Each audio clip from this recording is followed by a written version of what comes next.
Good morning. Good morning. We're called to worship from Philistia to Pittsburgh, from Lincoln to Lancaster. The hand of oppressors can be heavy on the saints. Here in Heritage, around the world, the faithful come to worship for endurance and inspiration. Come, let us worship the Lord.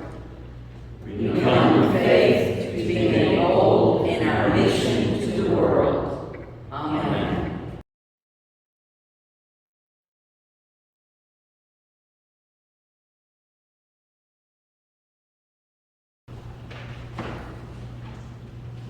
You all know this story. We all do. Beloved, settle back and hear the wonderful story of David and Goliath, and prepare for the Spirit of God to make you bold in meeting your giants. Reading from 1 Samuel chapter 17. Now the boy David said to the king Saul, "Let no one's heart fail because of this giant. I, your servant, will go and fight with this Philistine." But Saul said, "You're not able to fight against this Philistine. You are just a boy." But David replied, "I used to keep sheep for my father, and whenever a lion or a bear came and took a lamb from the flock, I went after it, struck it down, rescuing the lamb. I have killed both lions and bears, and this Philistine has defied the armies of the living God. I will strike him down just the same." So Saul said, "Go, and may the Lord be with you." Saul clothed David with his armor, but David said, I cannot walk with this armor. So he removed it. And instead, he chose 5 smooth stones from a dry creek. Now the Philistine came on, advancing upon David, and he looked down upon him, for he was only a youth. And the Philistine said to David, "Am I a dog that you can come to me with sticks?" And the Philistine cursed David by his gods. But David said, "You come to me with sword, spear, and javelin, but I come to you in the name of the Lord of hosts and the God of the armies of Israel. This very day that the Lord will deliver you into my hand, and all will know the Lord does not save by sword or spear, for the battle is in the Lord's, and he will give you into our hand." And David ran, took a stone, and slung it. And the stone sank into the giant's forehead, and he fell face down on the ground. The word of the Lord. Thanks be to God.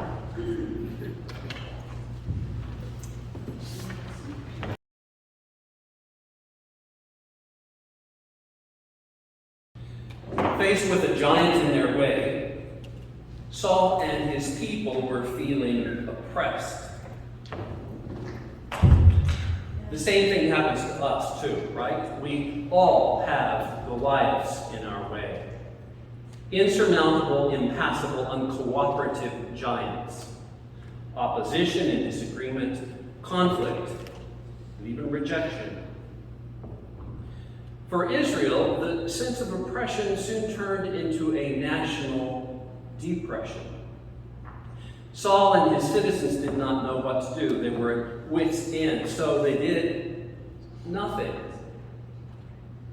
Depression does that. It immobilizes you. Day after day, Goliath came screaming vulgarities across the valley. And Saul and his soldiers sat in their tents, paralyzed by fear and anxiety, staring like deer in the headlights at the sight of this giant standing in their way. That's exactly what happened. Do you notice? The giant, get this, had done nothing. Not one single soldier had been defeated by Goliath. They were too afraid to confront him. They were paralyzed, not by what Goliath had done, but because of what he might do. Listen up, people of faith.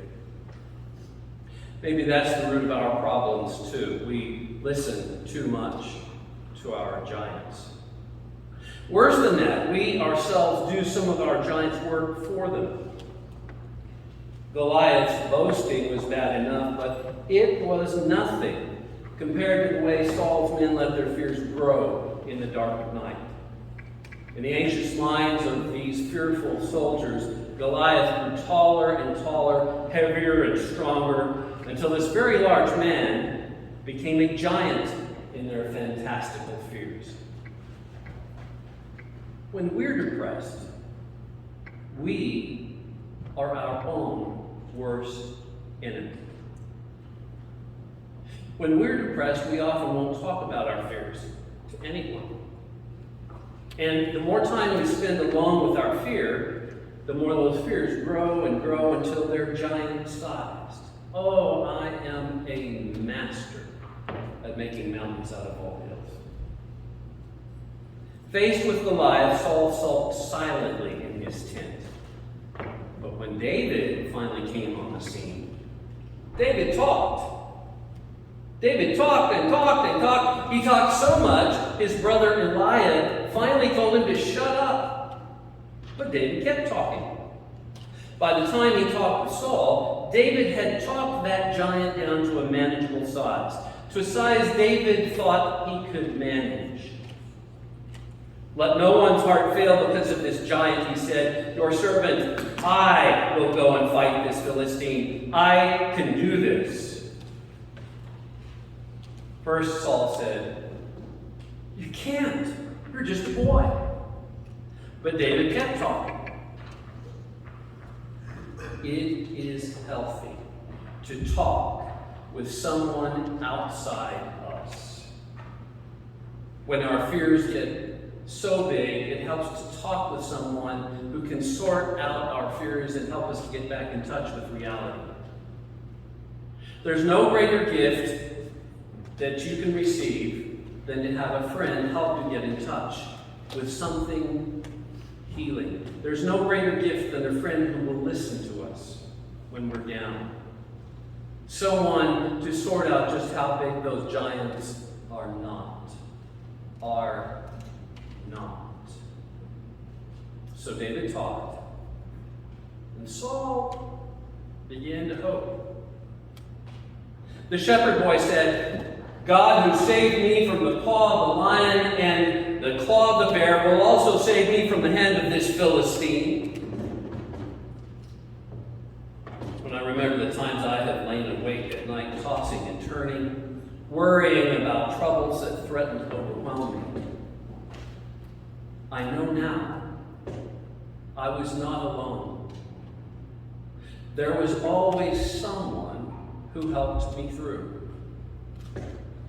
Remember footprints? Sometimes the experience of going through conflict feels like victory.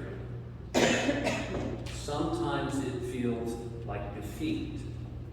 But you are never alone. So Saul gave David his armor, thinking it's the least he could do. Because if you're going to fight a giant, everyone knows you put on the most protection you can wear. You pick up the biggest sword in sight and you go bang away. But this was ridiculous. Little David standing there with Saul's armor draped every which way, helmet sliding over his eyes so he can't see, weighed down with armor. So David said, no, I'm sure you mean well, but I can't wear this. I'll just take my sling and 5 smooth stones and go fight the giant. Now, listen up, church. I am certain that someone standing nearby said, you can't do that. We've never done it that way before. Does that sound familiar? Does that sound like church? And they were partly right. It had never been done that way before. But it was about to be. Saul was the past, Goliath was now, but David was the future. Beloved, new challenges require new resources and new tools to do a new job. To wear Saul's armor would have been fighting Goliath on Goliath's terms, and David would have died if he tried the old way. To face up to giants that oppress and depress us needs new ways of thinking, church. Most of the giants that life puts in our path are not illusions. They're real. And they're threatening. I know that. But most of them will fall. Easier than they would have us believe. We just need to figure out new ways of getting at them or around them. Along the way, we pick up 5 smooth stones of confidence. The rest of this story is quiet in a big way.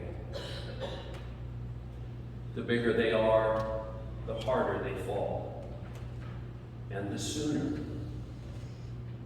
But the heart of the story, the part that decided who would win or lose, that part took place back in Saul's tent, before David ever set foot on the field. Just as our battle is in our own hearts and minds, with our own fears and anxieties. We talk, we remember, we hope, and we know we are not alone. One with God is a majority. We trust God, who has saved us before, to deliver new strategies to persevere and overcome.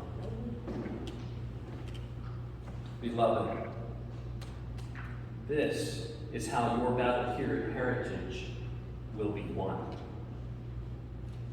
And by the time you step out on the field to face your giants, you've already won.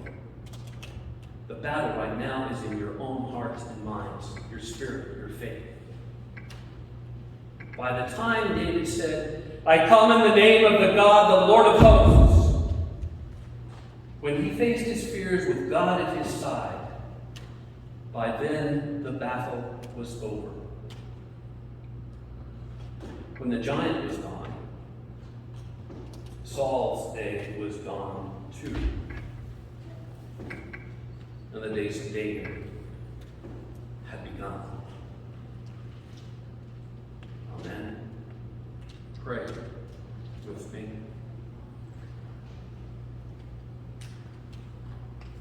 Forgive us, Lord, for times we are overwhelmed and life puts giants in our path, and we know not where to turn.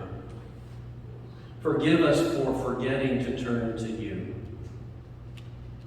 When we do turn to you, help us to let go of our doubts, that the strength or will to conquer whatever giants life throws before us. Help us to see that your strength is with us.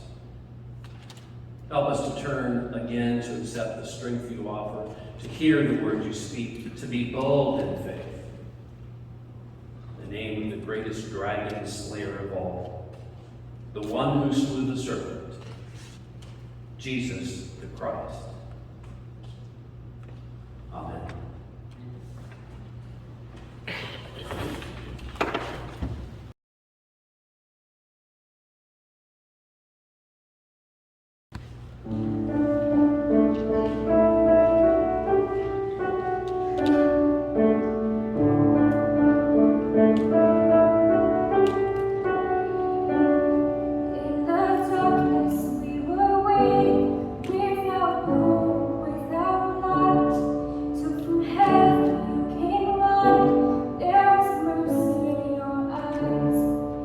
To fulfill the law and prophets, to a virgin came the